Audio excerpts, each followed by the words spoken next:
시청자 여러분 안녕하십니까. 우리의 투자가 성공적으로 빛나는 시간, 나의 투자 김도훈입니다. 우리 증시 부진한 모습인데요. 오미크론 때문일까요? 우리 증시 투심이 상당히 얇아진 모습입니다. 염승환 이베스트 투자증권 이사님 연결돼 있습니다. 이사님 안녕하세요. 네, 안녕하세요. 네, 환율 또한 미국 선물들은 상당 부분 안정적이다라고 할 수 있겠는데요. 우리 시장은 왜 그럴까요? 네, 사실 저도 좀 이게 오늘 장 보면 뭐 저도 그렇지만 이제 많은 분들이 되게 힘들 수밖에 없는 것 같고, 그러니까 뭔가 좀 납득할 만한 이유라도 있다면 우리가 좀 받아들일 수 있는데, 사실 오늘의 급락은 좀 이해하기 어려울 정도로 또 그것도 낙폭이 너무나 커지고 있어서 좀 답답한 부분인데, 사실 이제 오늘 중국의 제조업 지표도 굉장히 잘 나왔고, 뭐 대만이라든가 일본 증시도 크게 문제 없고, 방금 말씀하신 대로 환율도 오히려 떨어지고 있잖아요. 1180원대까지 좀 밀리는 모습이 나오는데, 유독 뭐 굳이 좀 안 좋은 걸 보자라면 좀 홍콩 증시가 좀 안 좋거든요.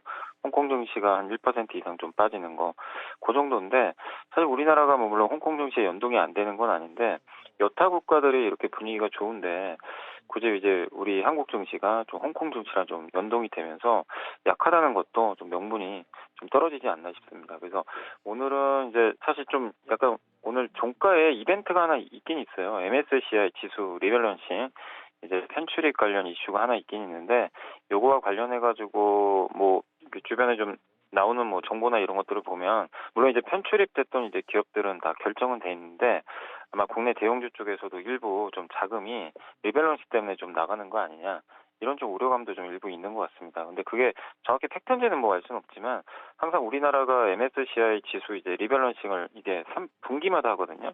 분기에 한 번씩 하는데, 그때마다 외국계 자금이 조금씩 한 번씩 그 종가에 충격을 주면서 나갔던 경향들이 좀 있습니다. 그래서 그게 좀 맞물리면서 오늘 좀 주가가 좀 부진한 것 같고, 또 그리고 말씀하신 대로 한국이 굉장히 얇아요. 특히 이제 수급 상황도 굉장히 얇은 편인데, 오늘도 기관 투자들이 그 금융 투자 중심으로 해가지고 한 3천억이 넘는 대량 매도를 좀 퍼붓고 있고, 외국인 투자들도 아침엔 사실 그 전기전자 업종 중심으로 굉장히 좀 강하게 매수를 했는데, 좀 안타깝게도 오후장 들어서면서는 역시 좀 공격적인 매도로 바뀌어서 지금 1,300억 정도 매도를 하고 있거든요. 그래서 한국 시장이 저는 뭐, 그러니까 이게 진짜 펀더멘털 이슈면은 달러도 정말 강해져야 되고, 그 다음에 환율도 오히려 2,000원을 넘어설 정도, 그러니까 1,200원 넘어설 정도로 급등이 나와야 되는데, 오히려 그 반대 현상 속에서 증시가 이렇게 빠지는 거 보면은 좀 수급에 좀 꼬임 현상 때문이 아닌가, 저는 좀 그렇게 보고 있습니다. 그래서 이게 미국 증시가 뭐 또 오늘 내일 어떨지 모르겠지만, 지금의 좀 하락은 좀 오미크론이나 뭐 이런 이제 변수보다도 한국만의 좀 자체적인 좀 이런 수급 변수 때문이 아닐까라고 좀 조심스럽게 좀 말씀을 드리고 싶습니다. 네, 오미크론보다는 한국만의 수급적 이슈일 것 같다라는 말씀을 주셨는데요. 그럼에도 불구하고 상당히 오미크론이 이 정점에 있는 것은 사실인 것 같습니다. 어떻게 보세요? 단기 악재로 보십니까? 아니면 장기 악재로 보시나요? 단기 악재로 봐야 될 것 같아요. 이게 뭐 사실 우리가 이제 전염병이라는 게 작년 3월 달에, 그때는 아무것도 없을 때죠. 뭐 치료제나 백신도 없을 때고, 그때 충격이 제일 컸고, 그다음에 델타 변이가 작년 9월에 영국에서부터 시작이 됐는데, 실제 이제 확산된 거는 어떻게 보면 이제 우리나라에 본격적으로 이제 침투가 된 거는 6월부터였는데, 근데 이제 작년에 처음 그 델타 변이가 나왔을 때도 증시는 물론 한두 달 기간 조정은 받았지만, 그걸 딛고 한국은 또 사상 최고치를 경신을 했기 때문에, 이 변이 바이러스가 시장의 어떤 방향을 저는 결정한다고 생각은 안 하고요. 그리고 중요한 건 지금 백신이 나와 있잖아요. 이미 그때랑 다른 점은 확실한 백신, 또 부스터샷도 좀 준비가 돼 있기 때문에 충분히 극복 가능한 악재다. 근데 이제 이런 오미크론이라는 그 악재가 한국은 이제 가뜩이나 심리도 안 좋고 수급도 안 좋은 상황에서, 이게 이제 한국 증시의 체력이 약해진 상태에서 저런 게 나오다 보니까 증시에 좀 부담으로 작용을 하고 있는 것 같고요. 그리고 지금 이제 델타 변이와 당시와 이제 뭐 많은 분들이 비교들을 많이 하시는데, 그 델타 변이 때는 사실은 그 우리나라 뭐 뿐만이 아니라 미국도 사실 좀 성과가 비슷비슷했었어요. 꼭 한국이 부진했던 것도 아니었고.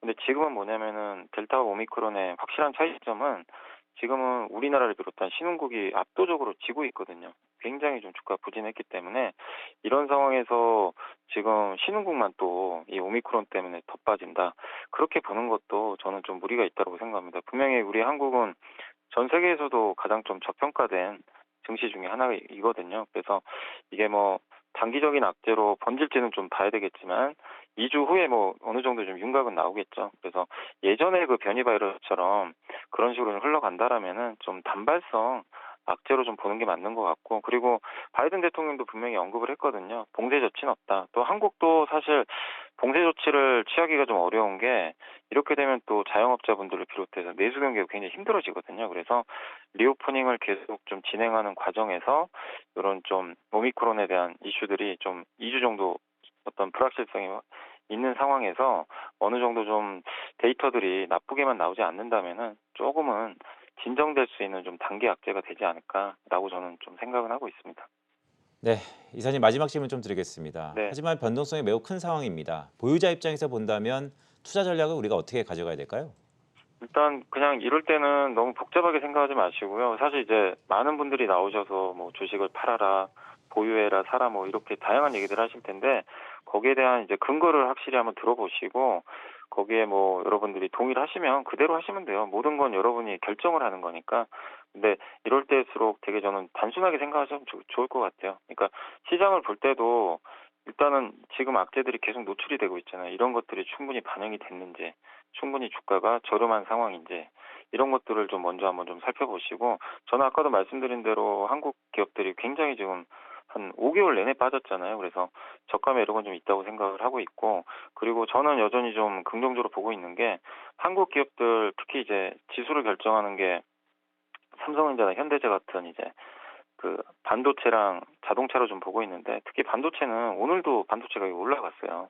그래서 추세적인 좀 상승이 나올 수가 있기 때문에 차와 반도체가 어쨌든 업황 자체가 조금씩 돌리는 모습이 나온다면 우리나라 증시는 사실 무너질 이유는 전혀 없거든요. 근데 이게 수급 이슈는 단기적으로 어쩔 수 없는 것 같아요.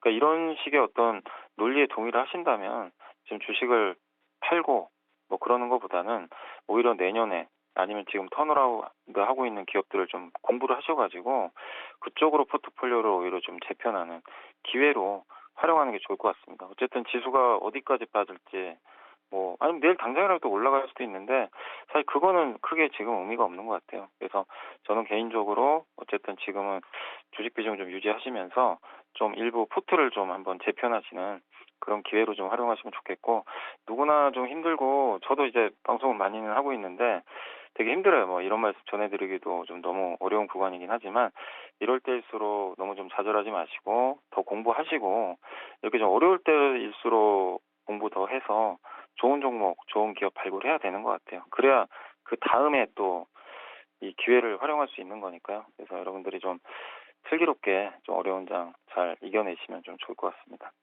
네, 적시성 있는 전화 연결 염승환 이베스트 투자증권 이사님이었습니다. 염승환 이사님 고맙습니다. 네, 감사합니다.